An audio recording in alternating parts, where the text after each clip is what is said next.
Je souhaite ouvrir mon restaurant. Il me dit que c'est pas facile, il me dit que c'est très compliqué, que ça va être dur. Je décide d'en parler à ma femme et à ma mère et donc du coup, fou rire. Ils me disent mais tu sais même pas couper un oignon, tu veux ouvrir un restaurant.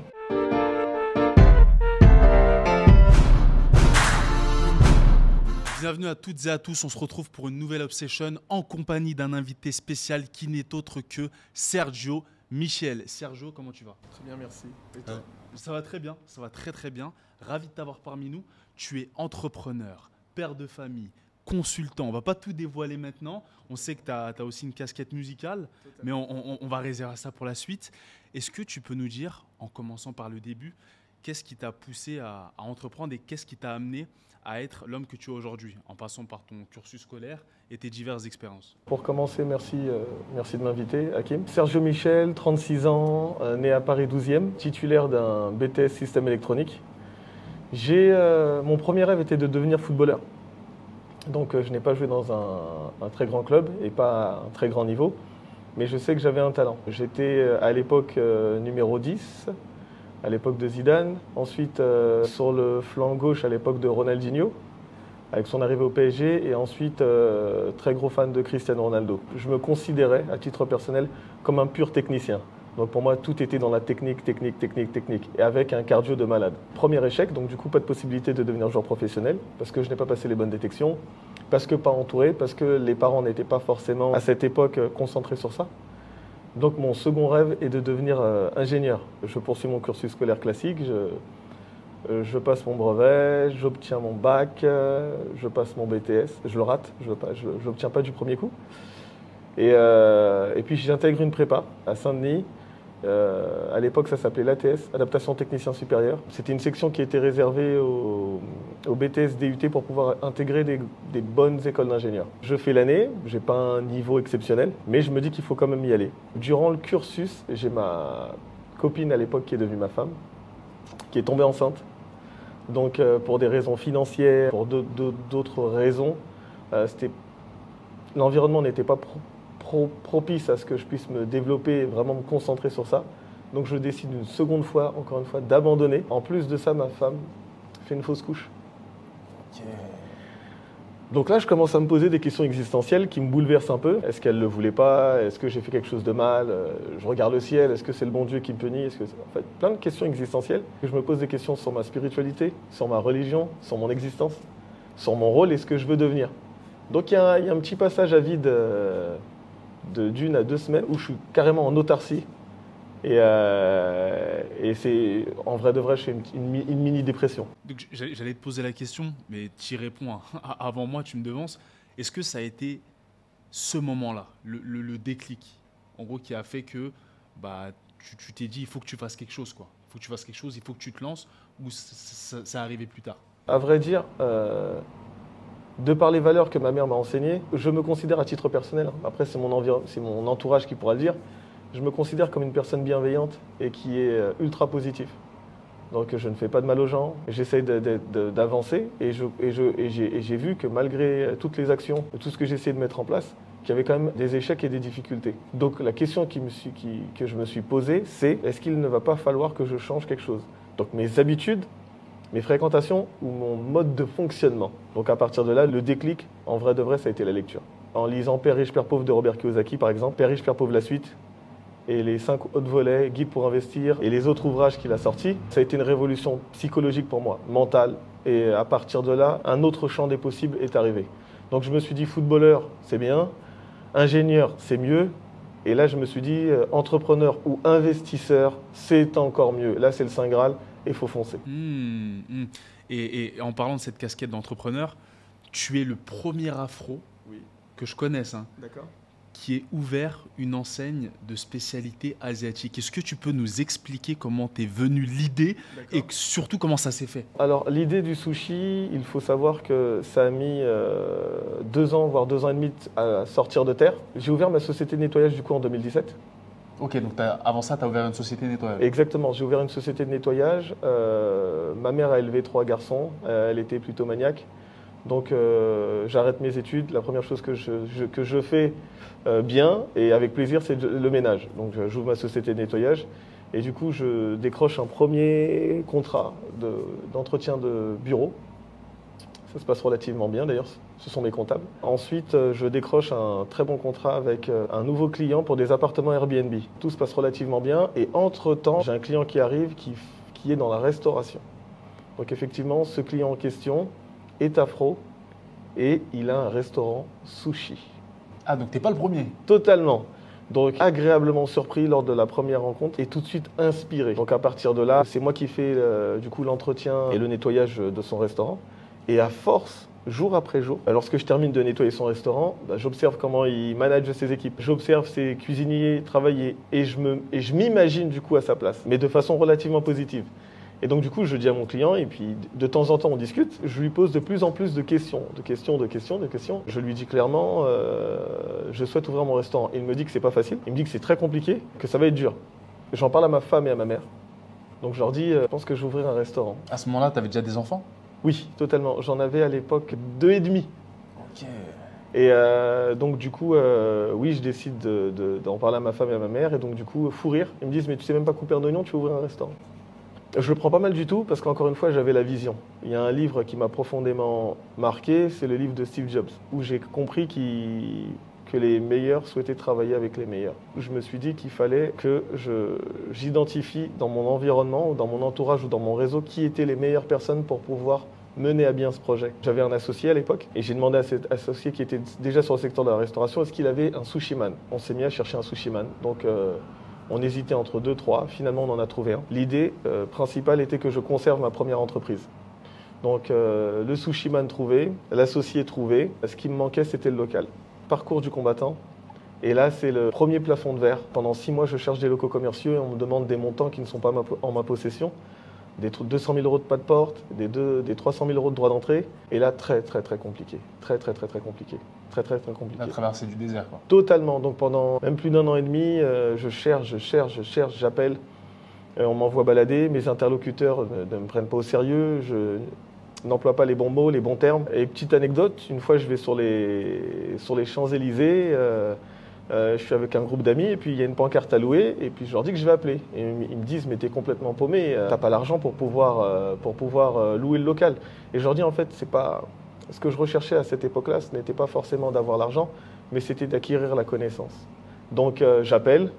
Et au fur et à mesure, plus j'appelle, et à un moment, sans m'en rendre compte, le vocabulaire, le discours, tu as commencé à te façonner, quoi. Totalement. Et je maîtrisais en fait le vocabulaire commercial pour pouvoir obtenir les bons éléments lorsqu'on souhaite acquérir un local commercial.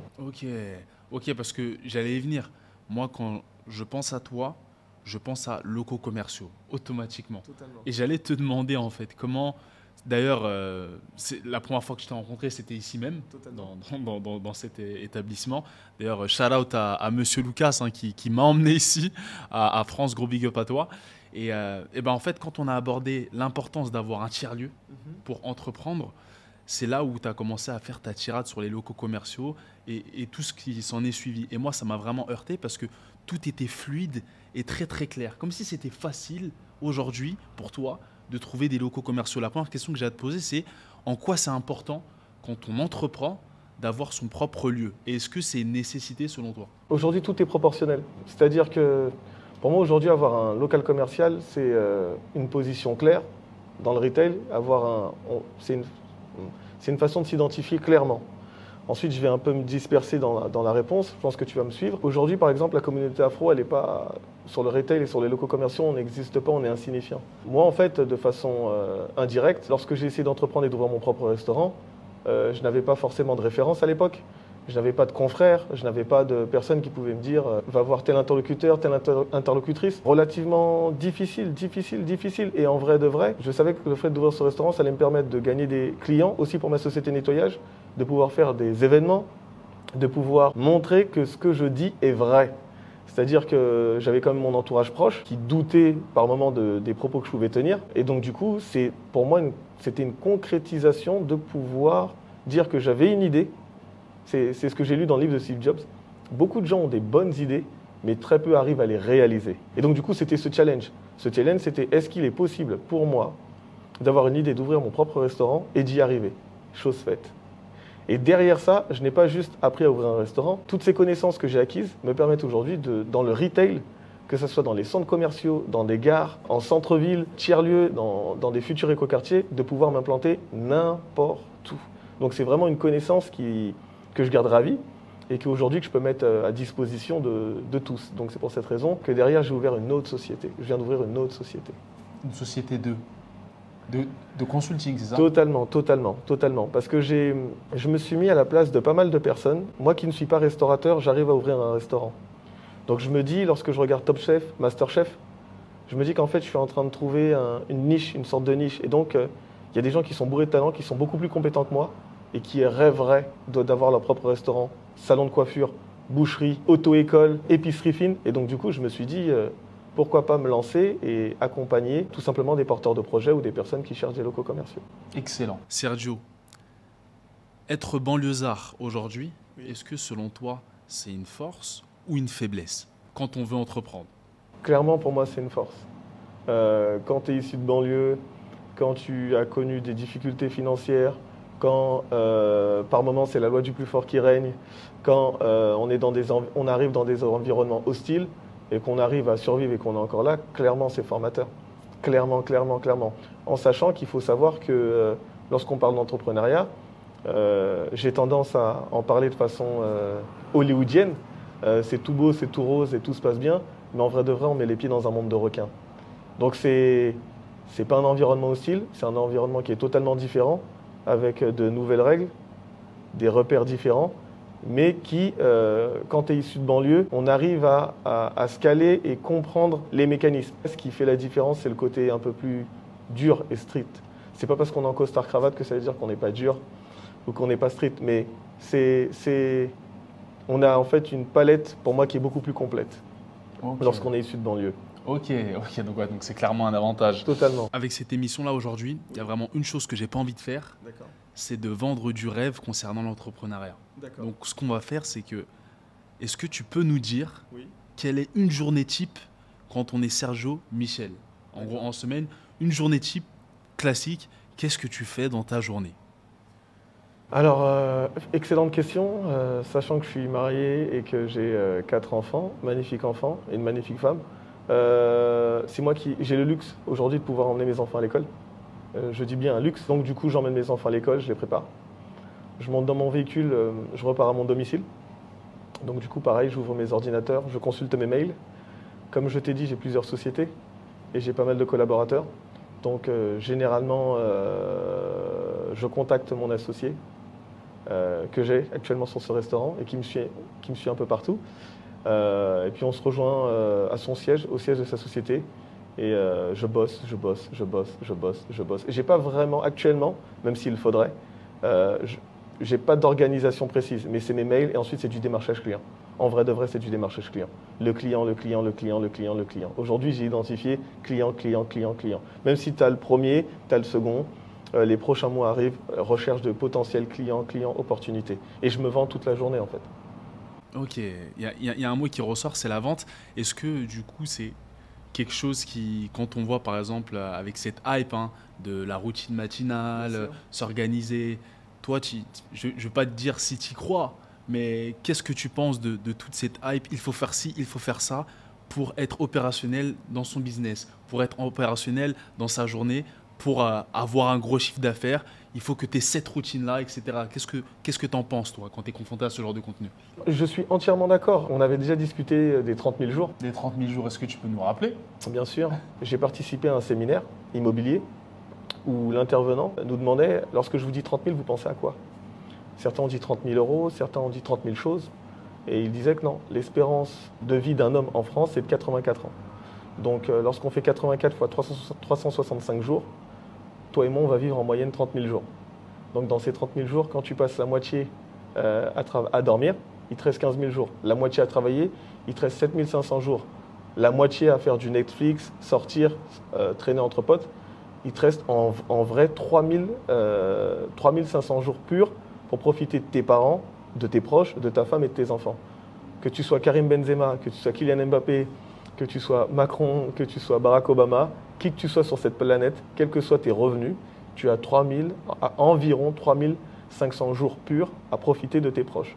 Donc je pense qu'il y a un malentendu ou un quiproquo lorsque les gens observent sur les réseaux sociaux Drake ou Benzema ou Messi ou Neymar prendre un Concorde, c'est juste pour gagner du temps. L'avantage, c'est quoi? C'est d'aller à un rendez-vous d'affaires, d'aller faire une promo et le soir, de pouvoir profiter de ses proches. Donc c'est la constante temps. Donc lorsqu'on parle d'organisation, l'organisation, elle est là pour pouvoir capitaliser sur ce temps parce que ce temps-là, c'est un sablier qui ne s'arrête pas. Donc oui, l'organisation est relativement importante et oui, la gestion du temps fait qu'après, on peut capitaliser et sur un temps limité, avoir la possibilité de faire pas mal de choses. Pas mal de choses. Donc oui, organisation, organisation, organisation. Et c'est, je pense, il y a organisation et aussi réseau et équipe. Donc lorsqu'on allie une bonne équipe avec une excellente organisation, la synergie, elle prend et du coup, de facto, vous obtenez des résultats exponentiels. C'est ce qu'actuellement, j'essaye de mettre en place. Waouh, waouh, waouh, waouh. Et quelle est ta vision en gros? Quel est ton objectif? Tu entreprends, pourquoi? Qu'est-ce que tu souhaites laisser à ce monde et à tes enfants? Mon souhait, tout simplement, c'est de marquer l'esprit de mes enfants. Il y a un rappeur que je n'ai pas du tout connu, que je n'ai pas du tout suivi, que j'ai connu après sa mort. C'est le rappeur Nipsey Hussle. Très, très, très inspiré sur sa vision. Et donc, du coup, oui, c'est de marquer les esprits. Je veux que mes enfants, mes proches, mes frères soient relativement fiers de ce que j'ai accompli durant mon jeune passage sur cette terre. Donc, oui, laisser des finances, laisser de l'immobilier, laisser des projets, laisser des choses concrètes. Et après, c'est à eux de poursuivre. Le marathon continue. Le marathon continue. Totalement, totalement. Et j'aimerais revenir sur tes enfants. Oui. Parce que tu m'as dit que tu en as 4, c'est ça? Totalement. 4 enfants, tu as plusieurs sociétés. Exact. Est-ce que tes enfants ont déjà constitué un frein à ton ambition ou pas du tout? Pour faire simple, une phrase que j'avais lue de Père riche, Père pauvre de Robert Kiyosaki. Les gens pauvres, à table, devant leurs enfants, disent « Je n'ai pas besoin d'être riche parce que vous êtes là, les enfants ». Et les gens riches disent « Je dois devenir riche parce que vous êtes là, les enfants ». C'est une phrase que j'ai relue plusieurs fois. Et effectivement, c'est un état d'esprit. Pour moi, le fait que j'ai des enfants me pousse à me surpasser. C'est un vecteur force plus. Et même quand je dis me dépasser, c'est totalement me sacrifier. Après, effectivement, je suis beaucoup inspiré par les Américains. Donc il y a Cheikh O'Neil qui a fait une remarque à l'un de ses fils. Vous n'êtes pas riche, c'est moi qui suis riche. Effectivement, totalement. L'objectif, c'est pas de les gâter et qu'ils ne se développent pas dans la vie. L'objectif, c'est de leur laisser le maximum d'outils. C'est ça la réalité. C'est de leur laisser le maximum d'outils pour qu'ils puissent derrière pérenniser. Et ce qui est important, c'est qu'ils aient le maximum de valeur. Concernant les locaux commerciaux, est-ce que tu as un conseil à donner, un conseil pratique Bien sûr. à monsieur, madame, tout le monde, même si c'est des choses qu'on ne devrait pas faire, par rapport à l'acquisition de locaux commerciaux quand on souhaite entreprendre dans la restauration, quand on souhaite entreprendre dans l'audiovisuel? S'il y a un conseil que tu devais donner en priorité, ce serait lequel? Appelez. Une pancarte à louer, on appelle. Que vous ayez l'argent, que vous n'ayez pas encore le business plan, que vous ne sachiez même pas encore ce que vous allez faire, appelez. Parce qu'à partir du moment où vous appelez et que vous posez des questions, vous obtiendrez des réponses. C'est-à-dire que plus vous allez appeler, interagir, et plus vous allez avoir d'éléments pour pouvoir modéliser une idée ou une organisation pour mener à bien votre projet. Donc la première chose que j'ai à dire, appelez. Même si le business plan n'est pas fait, même s'il n'y a pas d'argent, appelez, renseignez-vous, appelez une pancarte à louer, j'appelle. Je recommande aussi d'aller voir les mairies ou des personnes de votre entourage qui se sont déjà lancées, tout simplement.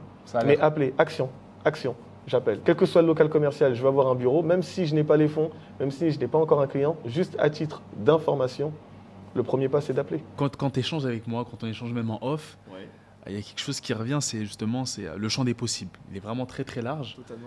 Et j'ai comme l'impression que demain, tu peux ouvrir une enseigne et faire quelque chose de totalement différent que ce qu'il y a ici et maintenant. Est-ce que tu peux me confirmer ça ou pas?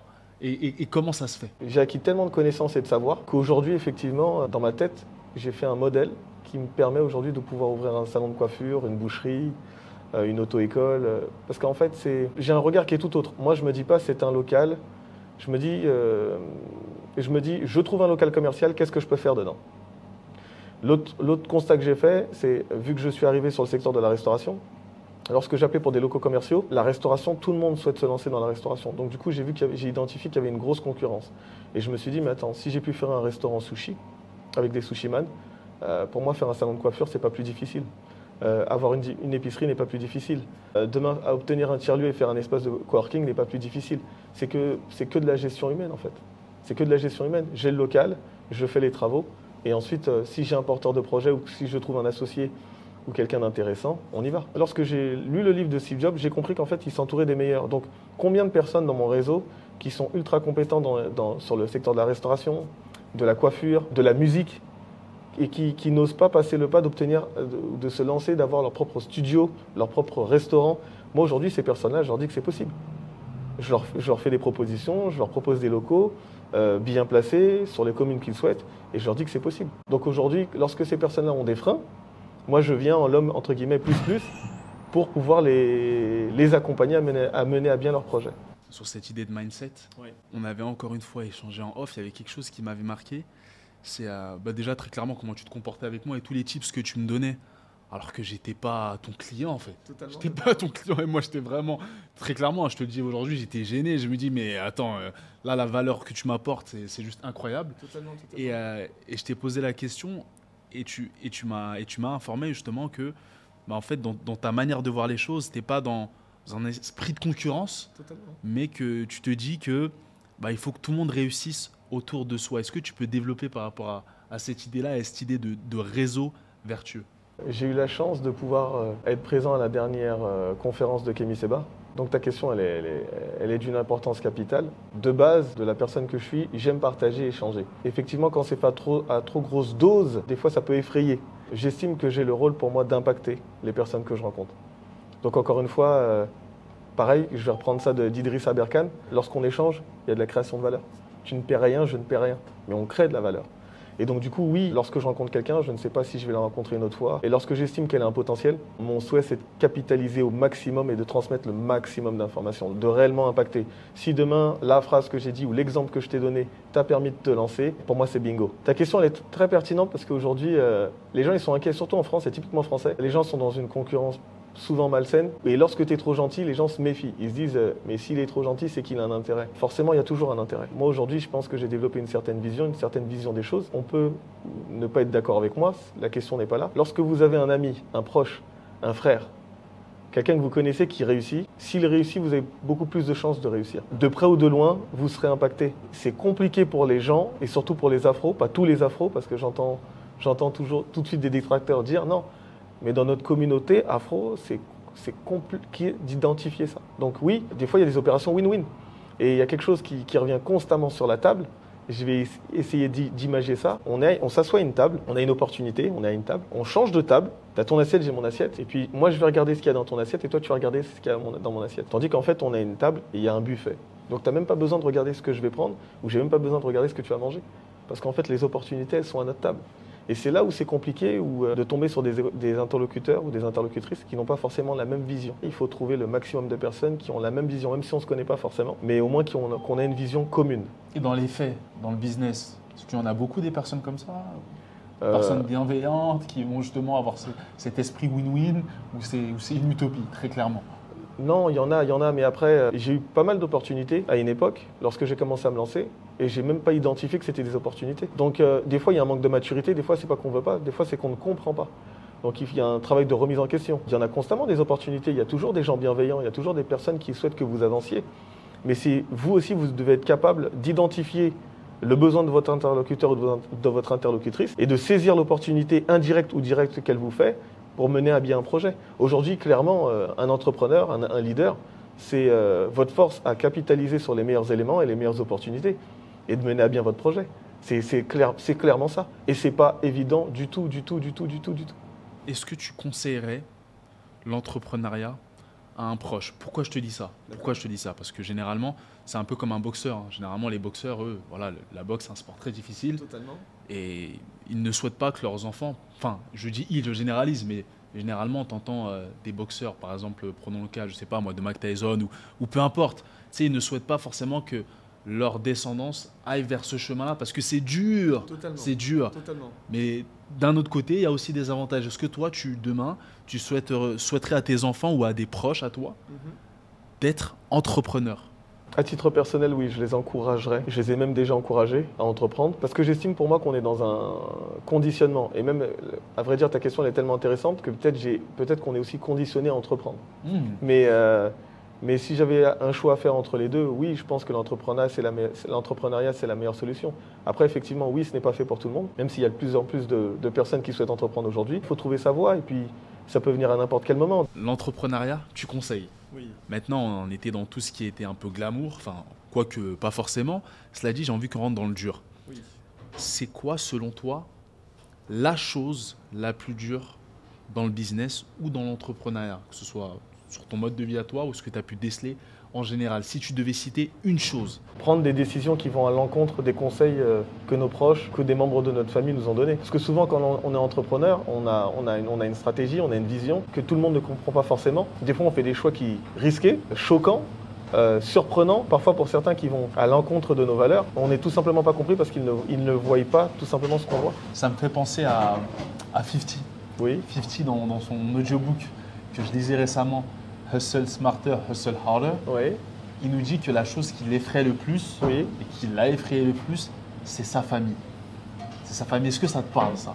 Totalement, totalement. Dans tout ce que je fais, dans tout ce que j'entreprends, la constante la plus difficile, c'est la constante familiale. Parce qu'ils nous connaissent, nos points forts, ils connaissent nos faiblesses, ils savent où est-ce qu'il faut appuyer. Oui, effectivement, c'est pas évident, mais je considère que pour moi, c'est vraiment une force. Parce que oui, effectivement, ça fait plus mal, oui, c'est plus dur, mais en vrai de vrai, quand ça marche et que ça fonctionne en famille, ça explose aussi. De manière relativement positive. Mais donc, je confirme, c'est pas évident du tout, mais c'est sensationnel lorsque ça fonctionne. Et tu entreprends aussi en famille. Tu entreprends Totalement, avec tes frères. totalement. Comment ça se passe du coup? On a des échanges, il faut savoir que je suis le plus grand. Donc j'ai toujours tendance à vouloir m'imposer, même si j'expose tout ce que je dis et mes idées. Mais oui, on interagit, on échange, et plus le temps passe, plus on se comprend et plus on s'écoute. Donc il y a eu des hauts, il y a eu des bas, mais on reste soudés. Quoi qu'il arrive, on reste soudés. Et ça fait partie du jeu et ça fait partie du business. Il ne faut pas croire que le business c'est tout beau, c'est tout rose. J'envoie des devis, j'envoie des factures, on a des idées et tout le monde va dans le même sens.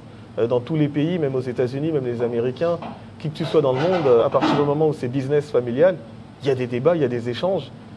Des fois le ton monte, mais on reste ensemble et on est une équipe. Très très lourd, très très lourd. Et par rapport à justement à cet aspect communautaire, Oui, on va y venir, la communauté afro, hein, très clairement. bien sûr. Est-ce que toi, tu as une vue, tu as une vision justement? Est-ce que tu as une vision communautaire à long terme ou pas? Parce qu'il y en a très clairement, on va dire les termes aujourd'hui, hein, qui sont des afros. Moi, je connais des afros qui nous disent je ne veux plus travailler avec des afros. Je ne veux plus travailler avec des afros pour telle ou telle raison. Bien sûr. Pas forcément rentrer dans les détails. Bien sûr. Mais est-ce que toi, c'est quelque chose que tu as déjà pu rencontrer? Et est-ce que tu as une vision par rapport à ça? D'accord. Par rapport au fait de grandir en communauté? D'accord. Actuellement, moi, je travaille avec tout le monde. Je suis associé aussi avec mon meilleur ami. On est 3 associés, mon frère et mon meilleur ami, qui n'est pas afro. Et donc, du coup, non, actuellement, en tout cas, je suis pas dans une posture où je dois travailler exclusivement avec des afros.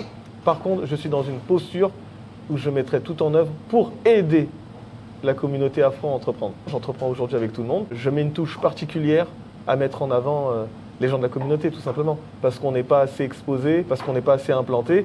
Et donc, du coup, oui, pour moi, c'est une vraie importance. Vu que dans ta question, il y avait plusieurs questions, après, oui, j'ai été confronté à pas mal d'échecs. J'ai essayé d'entreprendre avec pas mal de personnes, où j'ai obtenu des refus, où il y a eu des malentendus, où on n'a pas trouvé d'accord. Mais les raisons n'étaient pas financières, elles étaient plutôt dans la vision. C'est-à-dire qu'aujourd'hui, les gens qui n'ont... C'est difficile à dire, hein. Il y a des gens issus de banlieue qui n'ont pas de diplôme, mais qui ont une intelligence financière et une intelligence entrepreneuriale relativement élevée. Et lorsqu'ils interagissent avec d'autres personnes qui n'ont pas forcément cette fibre d'entreprendre ou de calculer, il y a un écart. Moi, c'est pareil. Aujourd'hui, ça fait plus d'une dizaine d'années que je me forme, que je fais des séminaires, que je lis des bouquins, que je rencontre des gens, que j'évolue psychologiquement. Et lorsque mon interlocuteur, il a un don et qu'il a un talent, et que j'essaye de faire en sorte qu'on collabore ou qu'on bosse ensemble, des fois ça ne matche pas. Ça ne matche pas parce qu'on n'a pas la même vision. Et effectivement, c'est ça le plus compliqué, c'est de faire en sorte qu'on trouve un terrain d'entente pour bosser ensemble. Et dans la communauté, c'est pas évident du tout. Il y a des gens qui sont talentueux, qui ont des talents, qui peuvent être successful, mais qui n'ont pas encore assez d'ouverture d'esprit pour voir l'opportunité qui leur est proposée. Il faut savoir une autre chose aussi, il y a des gens qui sont bourrés de talent et qui veulent tout faire tout seul. Seul, on va plus vite, ensemble, on va plus loin. Mais en vrai de vrai, personne ne fait quoi que ce soit seul. On commence en équipe, et lorsque vous avez le pouvoir financier, lorsque vous avez suffisamment de trésor, ou d'argent, vous y allez tout seul. Mais au départ, commencer seul, c'est pas possible. Si tu avais 2 personnalités Oui. à nous donner aujourd'hui qui t'inspirent au quotidien, ce seraient lesquelles si tu devais en donner 2? Steve Jobs. Moi, il m'a inspiré. La lecture de son bouquin m'avait profondément marqué. J'en ai un troisième. Hein. Ah, tu pourras citer le troisième aussi. Mais Maître Mbeko Tabula, c'est relativement très puissant. Maître Mbeko Tabula, aussi Kemi Seba. Et Kemi Seba aussi. Maître Mbeko Tabula qui est avocat. Totalement. On mentionne aussi pour ceux qui ne le connaissent peut-être pas. Totalement. Et Kemi Seba, on ne présente plus forcément. Totalement. Il y a 3 profils qui m'inspirent. Après, j'en ai plein d'autres. Hein. Mais là, marqueur puissant, ouais, actuellement, c'est ces 3 personnes-là qui font que, aujourd'hui, dans l'entrepreneuriat, en tout cas, Steve Jobs disait les bons copies, les meilleurs volent. Donc, c'est les 3 personnes aujourd'hui qui m'inspirent le plus. Il y a Les Déterminés de Moussa Camara, que j'ai intégré. Ah oui, raconte-nous un peu comment ça s'est fait, tout ça, parce que c'est vrai qu'on a eu pas mal d'anecdotes par rapport à ça en off. J'aimerais bien qu'on aborde aussi ce sujet aujourd'hui.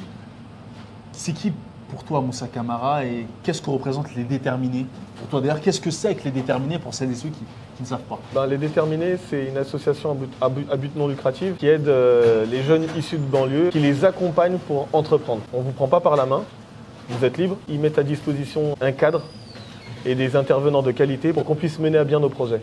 Donc ce qui était fantastique, moi j'ai eu la chance d'intégrer la promotion 13, ça a été une expérience fantastique.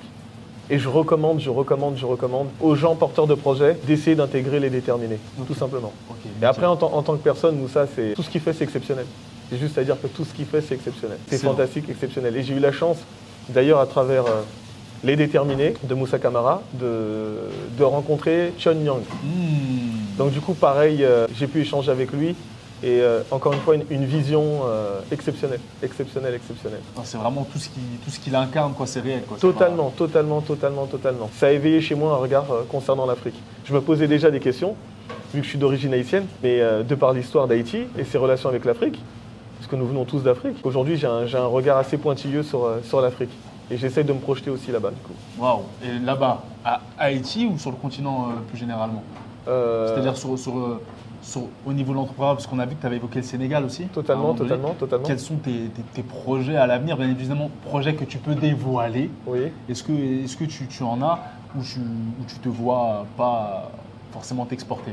Je me vois totalement m'exporter. Après, je ne vais pas tout dévoiler. Bien sûr. Mais en tout cas, je serais intéressé par faire la formation de Chun Yang à Jeff Zone et à Give One Project. Donc voilà, l'agriculture m'intéresse en tout cas. Okay. L'agriculture, continuer à me former, me développer, m'intéresse fortement. Donc oui, très certainement, faire un voyage au Sénégal en tout cas. Okay, c'est dans un coin de ma tête. Encore une fois, toujours dans cette optique de démystifier l'entrepreneuriat. D'accord. Moi, ma question, c'est comment tu fais tout ça? Comment tu as 3 restaurants? Comment tu as une agence de consulting? Comment tu as 4 enfants? Comment tu gères ta vie de couple? Comment on fait ça? On sait que ce n'est pas facile, mais comment tu le fais? Pour le moment, un restaurant. Mais effectivement, je suis en pourparlers pour 2 autres. La question, c'est totalement, tu as très bien posé ta question. Lorsque j'ai un dilemme, lorsque j'ai une difficulté, la question que je me pose, c'est comment? Comment est-ce que je peux ouvrir un restaurant? Comment est-ce qu'on fait lorsqu'on a 2 sociétés? Comment les gens font lorsqu'ils ont des multinationales? Donc la vraie question qu'il faut se poser pour toutes les personnes qui ont des difficultés, oui, effectivement, la question que je me pose tous les jours, c'est comment est-ce que je peux faire pour faire ce que je souhaite faire?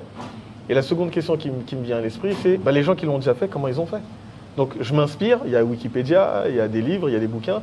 Et oui, la question qu'il faut se poser pour toutes les personnes qui ont des difficultés ou qui se posent la question de savoir comment certains ont fait, la question qu'il faut se poser, c'est comment est-ce que j'ai fait? Je l'écris, je le verbalise et ensuite j'essaie de répondre à la question. Et lorsque je ne parviens pas à trouver la réponse à cette question, il faut contacter des personnes qui l'ont déjà fait, tout simplement. Donc on n'est jamais réellement bloqué? Totalement.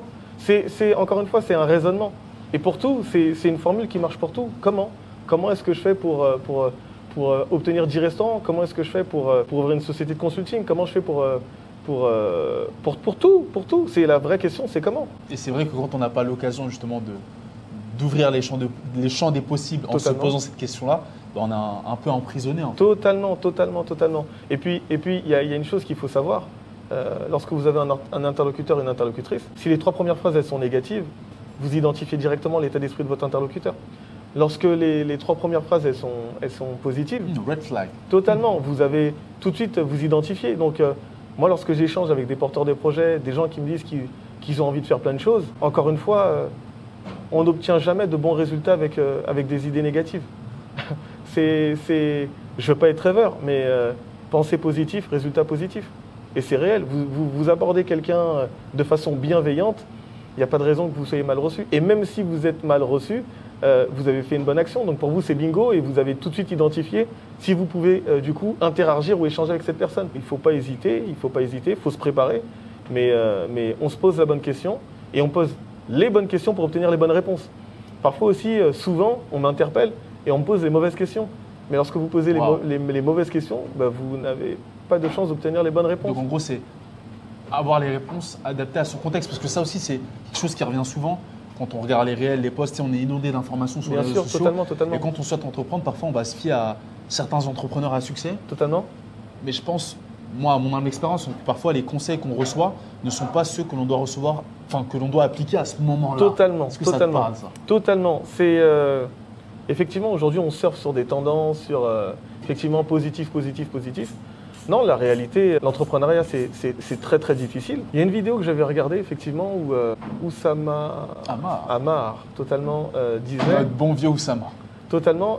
Je donne un conseil à Monsieur A, et je donne un conseil diamétralement opposé à Monsieur B. Et lorsqu'ils vont interagir ensemble pendant que je suis pas là, ils vont dire mais il n'est pas cohérent du tout. Effectivement, ça m'est déjà arrivé. Et il faut avoir l'intelligence, il faut pas être fragile, il faut avoir l'intelligence de comprendre effectivement que c'est du cas par cas. Un conseil peut être ultra pertinent pour un business et très très nocif pour un autre. Donc oui, il faut avoir l'intelligence de capter, de filtrer et de dissocier les informations qui nous sont communiquées tout simplement. Waouh. Et la dernière question que j'ai à te poser aujourd'hui, Sergio, oui. Si tu devais donner un conseil, là vraiment c'est plus généralement dans la vie, bien sûr, dans l'entrepreneuriat, dans les relations qu'on peut avoir avec ses proches, quel conseil tu donnerais en fait aux plus jeunes? Si tu devais donner un conseil qui t'a vraiment marqué, qui toi t'a vraiment aidé à avancer. Non, je pense que c'est une question effectivement qui est pas facile. Ayez confiance en vous. Ayez confiance en vous. Tout simplement, ayez confiance en vous. Il faut avoir un entourage bienveillant aussi. Ayez confiance en vous et créez autour de vous un entourage bienveillant. Excellent. Où est-ce qu'on peut te suivre sur les réseaux sociaux? Là, on est au Sushi Bar Bagnolet. Est-ce qu'on peut te suivre sur les réseaux par rapport aux aventures du Sushi Bar? Vous pouvez nous suivre sur Instagram. Et vous pouvez aussi me suivre à titre personnel sur Instagram, Sergio Ayam. Sergio Ayam, ok. D'autres actualités en vue? On sait que tu as ton agence de consulting là, qui a ouvert. Totalement, je vais basculer de façon beaucoup plus professionnelle sur LinkedIn en tant que consultant et en tant que chef d'entreprise. Excellent. Bah écoute Sergio, merci à toi de nous avoir accordé ton temps. On sait que quand on est entrepreneur multi-entrepreneur, c'est pas forcément évident de s'accorder du temps pour ce genre d'exercice. Totalement. Donc merci à toi, c'était vraiment un honneur de te recevoir sur notre chaîne. N'hésitez pas à suivre Sergio sur toutes les plateformes et à vous abonner à Hope sur YouTube, sur Instagram pour plus de contenu. Sur ce, je vous souhaite une excellente journée et on se dit à très bientôt. Ciao.